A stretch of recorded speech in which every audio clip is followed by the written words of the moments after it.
Welcome back to the Tracy Take. I'm Tyler here with my brother Ryan, and today we are going to be taking a deep dive into the Falcons 2024 schedule and giving their absolute floor and absolute ceiling going into the 2024 season. They've made a lot of improvements in this 2024 offseason. We're going to quickly recap those and how those are going to impact their results in the 2024 season. But before we do that, if you have not already, go ahead and like this video, subscribe to the channel, and tackle that bell to get notified when new videos come out. This is the last series that we're going to be doing of the entire NFL teams. And before we're going into the 2024 season, when the season comes in, we're going to be doing weekly prediction videos of all the Falcons games that you're not going to want to miss. Go ahead and like this video, subscribe, and tackle that bell. So, Ryan, coming into the 2024 season as a Falcons fan, we just extremely disappointed with the performance. It's funny, too. I think so was Falcons leadership, because I think the Falcons play literally landed, and then Arthur Smith went straight to Mercedes-Benz to talk to Arthur Blank from being fired. It's like, so I think it was like in 3 hours he got fired, kind of going into their offseason after their season ended. And so it was that disappointing for the entire franchise. And so, and ironically, we're going to be seeing Arthur Smith in week 1 as he's the OC of Pittsburgh.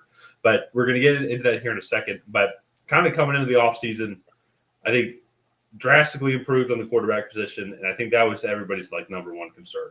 Desmond Ridder and Marcus Mariota did not pan out. Not only that Marcus Mariota was expected to pan out, but we thought there'd just be more results in general. I think they did add some more receiving options, I think, to help out. They're going to be good role players. We've done a video already about why I think Brandon Ayuk should potentially be a target for the Falcons as well. Go check out that video. Leave a comment on your thoughts. It's probably far-fetched, but still I think he'll bring a lot more than to the table than Darnell Mooney and Rondell Moore. Not that I dislike those. It's just I think they're just going to be just consistent role players that aren't going to have the biggest of impact. I'd love to be proven wrong on that. But they improved on the quarterback position. That's going to be number one. And then we did also then improve our depth for the future of the quarterback position as well. So hopefully we don't have to worry about that at all. And that honestly was the biggest addition in the draft as well. Then we definitely have retooled and revamped and put up a lot of youth on the defensive line as well. So we're trying to just as quickly as possible, just get some more pass rush as well. But all that being said, though, on paper, I think we had a really good team last year. On paper, I think we have all the weapons that we need. We couldn't get consistent quarterback or offensive play. And that's where I think having Kirk Cousins, one, just talent-wise, but I think overall control of the offense, we're going to see just a vast improvement, something we haven't really seen since Matt Ryan. Yeah, no, I agree with that. And I think you look – a lot of the pieces are already in place on that offense. You just needed somebody to come in and be the leader and I don't want to say playmaker, because I don't necessarily know that Kirk Cousins is like a true playmaker at the quarterback position, but he doesn't make mistakes. He's going to make the right decision, and he's going to get the ball to the correct playmaker, play in and play out.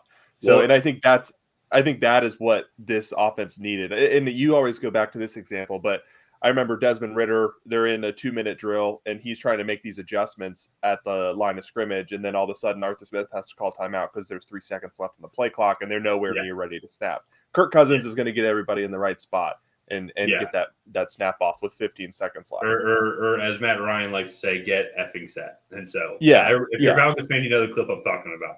But I think an even better example, though, is it was the game against Tennessee, and this was the game that really kind of started the downhill of everything, because that's also the game where Jarrett tore his ACL. But even Desmond Ridder had been the starter for 7 weeks now up to that point. Pretty sure this was week 8. It was week 8 or week 9.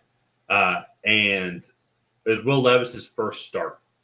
And Will Levis looked like he had more command of the offense, calling out blitzes, calling out blocking assignments, and setting up the blitz packages more than Desmond Ridder. And I just always remember that moment. And then also see Will Levis threw up 4 touchdowns that game against us, which was shocking. And just remember that moment. And Desmond Ridder had it's such a bad game. Taylor Heineke came in at halftime. And just remember being like, I think we're going to get the command of the offense the way Will Levis commanded the Tennessee offense in that game. And that's what I'm excited about, just so that just have that more consistency And Yeah. so, and I think that alone is just going to boost this team up already to where I think now they're even better favorable division champs than last year. I know every Falcons channel was saying that. And so I'm going to say it again. I think we're the favorites to be the champions in the NFC South. I think just on paper, our team's the best. It's compared to Carolina and New Orleans. Tampa Bay, they did well last year, and I still like kind of the team that they have on paper and even some of the improvements that they've made. And we're going to be doing their video here coming out. It's coming out in a couple of days. So, but let's get into the schedule here. Let's start off with their floor. So start off with like the worst case scenario here. So week 1, Pittsburgh, week 2 at Philadelphia, week 3, Kansas City, week 4, New Orleans, week 5, Tampa Bay, week 6 at Carolina. So the reason why I'm nervous about these 6 games is just because you have three playoff teams. Three potential playoff teams. I think Pittsburgh and Philadelphia are potential playoff teams, and then 3 division games then as well. Followed by that, and 3 of those games are on prime time. So it is going to be a unique kind of schedule as well. I think worst case scenario they come out 2-4 during that stretch, and it's like and worst case then to even build off on top of that they only have like 1 division win. It may be, let's say they beat Pittsburgh or maybe they beat Philadelphia or something like that. But then they lose and get behind in the division race as well. Let's say they only beat Carolina, for example. And so that's where I think the floor is going to be. Some of these, like, I think 2 injuries might have to play a part of this because there's still some concerns with Kirk Cousins. But it is still a decently tough schedule, and these division games are you never know. And so in week 7, hosting Seattle, week 8 at Tampa Bay, week 9, Dallas, week 10 at New Orleans. I'll stop there. Once again, then 2, these are still just a couple division games, and then 2 teams that are going to be contender for the playoffs as well. I think if we go through that 10-week stretch, and I think worst case scenario we're at like 3-7. I think that's going to be the worst case scenario here because let's say Seattle and Dallas don't pan out. Then we still only win 1 of those division games, but we're still behind the 8 ball. We're 2-3 in the division. And so, do you think that's too extreme? Do you think that's kind of in that same realm? Maybe. I think it might be a little too extreme because I think you look at like a lot of these teams, and I think they all have more severe issues. Whereas I feel you look at Atlanta just on paper, Bijan Robinson, Drake London, Kyle Pitts is a really good trio of weapons. Then you throw Kirk Cousins in the mix. That they have a good offensive line already. And then I think you look at the depth on the defensive side of the ball that was added, and I think that's a big thing that I don't think a lot of people are necessarily taking into consideration, and just some of the changes that Raheem Morris might bring, because this was a good defense last year, and they're going to be better this year. So, well, they should be better given the improvements that they've made. So, for me, I think maybe that's a little extreme. I was going to say I think their floor through the first 10 games is 4-6. Okay, I think that's fair. And I just think you do have Philly, Kansas City, Tampa Bay is going to be contending for a playoff spot. I don't really think Pittsburgh, New Orleans, or Carolina, especially Pittsburgh in week 1 with all the changes that they've had. The only thing that I think Pittsburgh really has going for them is TJ Watt at this point. And I know he had like 19 sacks last year. So that's a pretty big thing going for them. But outside of that, they have a lot of inconsistency issues. No, and I think that's fair. I agree with 4-6 because then I go and look at then the next 7 games, week 11 at Denver, by week 12. So we shouldn't lose that week. Week 13 hosting Los Angeles Chargers. Week 14 at Minnesota. That'll be a fun one. Can't believe actually that's not a primetime game. I mean, I think that's Kirk Cousins going back to Minnesota. I'm kind of surprised by that. Week 15 hosting Las Vegas on Monday Night Football. 16 hosting the New York Giants. Week 17 at Washington, and week 18 Carolina. Well, just objectively, this is a much easier stretch than those first 10 games. Even I think worst case scenario, I think 4 wins is like I honestly think the floor during that 7-game stretch. I think going 4-3, I think is the floor during that stretch. That's a much easier stretch, in my opinion. And so I think 8 and Yeah. 9, then I think seems like that's the floor. And so as long as we're not Yeah. picking 8th, that's like it's only pick 8th again. We've done it for 3 years in a row now. Yeah. But, I think that's the floor is 8 and 9. My biggest thing with the floor for them is how do they start? Because new quarterback, new offense, new weapons. How does that chemistry look for this team? And then going into the easy part, how do they? Or not, I say the easy part. The second half of the season, how do they look? Like are they marginally improving every week and stacking weeks, or is it kind of that same slightly inconsistent product that we're probably going to see in the beginning as this team learns to play together? And then that to me is when to get into the ceiling. I think that, like, they could go on a 7-game winning streak here to close out the season because none of those teams. Las Vegas is probably the best of those teams. yeah. And I think Las Vegas is a fringe playoff team in the AFC. Well, and so that's going to be so if the floor is going to be 8 9, and I Yeah. think that's fair to say, and that's kind of talk a worst case scenario, just because this team is still they're going to eke out some games, Yeah.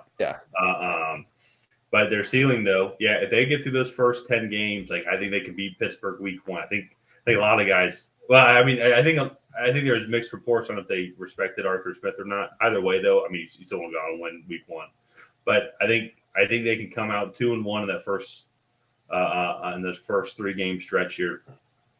Either if it's beating Pittsburgh and then beating Kansas City, that'd be great, or beating Philly in Philly, which will be tough, but still. And then Yeah. going 2-1 in that division, and in that division 3-week stretch. And then through those first 10 games, and then they're able to beat Seattle, Bucks, Dallas, New Orleans, something like that, go 6-4 during that stretch. And then I think to your point, though, yeah, I think those final 7 games, I think 6-1 during that stretch, like if we're being modest with it, is Yeah. their ceiling. I think going like 13-4, I legitimately think it is a ceiling for them because it's a much easier final stretch of the season, second half of the season, than a lot of other teams will experience. No, I would 100% agree, and that is when you should be gearing up for the playoffs. If you're 13-4, you're probably the 1 seed. Yeah, In they'll fight for it. Yeah. Yeah, and so you're getting a bye. So we've talked about this in some past videos. I am on the train that if the Falcons can put all the pieces together this year, which they have all the pieces, in my opinion, they're a true Super Bowl contender. If they win the division, they're guaranteed a home playoff game. They're probably going to play a low-ranking wild card team that is just not going to be quite up for the task. I mean, you look at Dallas last year. I think is or not Dallas, Philadelphia last year, who was just on a huge downswing. I think it would probably be a similar game to that, Tampa Bay and Philadelphia last year. So you're already in the divisional round. And granted, I'm making a lot of assumptions in this argument, but you're already in the divisional round. So yeah, you're already in the divisional round. So at that point, it's just you're 2 wins away from going to a Super Bowl, and I think that puts you in the Super Bowl contender category. Kirk Cousins is a top 10 quarterback in the league. He got paid as such. I think he brings that level of experience to the Falcons. So I really do think that this team has a chance to make a big push this year. Yeah, no, I'm hopeful. As always, there's no reason for me not to be hopeful, but it's going to be fun to watch this team. It's going to be neat seeing Kirk Cousins to see what he can do in a Falcons uniform. And so, but yeah, I think 13-4 though. I will if they go 13-4 and are the 1 seed, then I'll admit then that they're Super Bowl contenders. I still think they're not there. I want to see them win a home playoff game. Like that to me, I think will then be a successful season, kind of making that stretch forward. Because I still think there's some areas I'd love for them to be get another receiving threat as well. We got to see how Kyle Pitts does as well. I think he's a big X factor as well because he did have 1,000-yard receiving season his rookie year, but he hasn't had it since. A lot of that's not his fault, just because of the quarterback play. But I think if we're able to build on that as well, then maybe I'll say like that we're Super Bowl contenders. But we also too got to get a better defensive line, and it's got to be more consistent on the pass rush. There's still a lot of X factors in that category, but they definitely invested in that in the draft. No, definitely invested in that. So, but I think 8-9 as a floor, 13-4 as a ceiling, I think is going to be the range that the Falcons fans are looking for here. Which I would love. I prefer the ceiling, if I'm being honest, but I think most teams would. So, yeah, and I will say, if they hit that ceiling, it's probably going to come down to a couple coin tosses. Like that usually is how a lot of these teams get that many wins. Is they win a few close. They win all of these close games. I actually look at Minnesota a few years ago, where it just felt like all of the close games fell their way. Cardiac kids, yeah. So, all in all, I think it was a good offseason for the Falcons. They have a bright future looking forward. Let's go ahead and wrap this one up here. If you guys have not already, please go ahead and like and subscribe. Leave a comment down below on what you think the Atlanta Falcons are going to do in 2024. And other than that, we will see you guys next time.